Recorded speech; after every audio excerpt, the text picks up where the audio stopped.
So I honestly think these are absolutely fantastic cases, hand designed, handmade, handcrafted, made out of quality aluminium, and genuinely it's a great travesty that a small family run business has ceased trading. Happens far too often, and I don't think we've had anything quite like it since. And I've had this sat in my cupboard for about a year. Why on earth have I got it out now? Well, we're getting ready for a new build, and that's largely because new Threadripper's coming out. We've had 3rd generation Ryzen.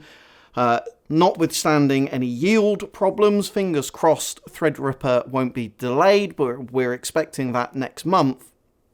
Starting to think about the aesthetics of a potential theme. I really want to play homage to the fantastic quality of the Caselabs case.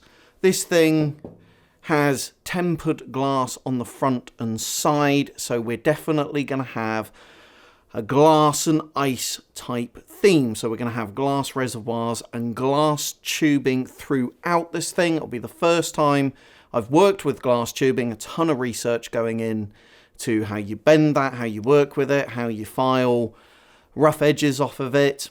And I'm thinking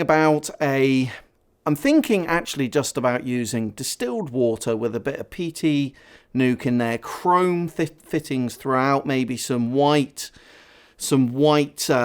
sleeved cabling, something that's, well, glass and ice, a slightly cold feeling, but quite slick and very clean.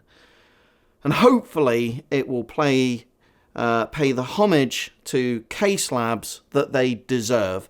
And we're going to do a series of videos, both in terms of the build-up, picking the components, buying the components, and then actually the assembly of the case, and then a whole montage. We're talking over a period of a couple of months.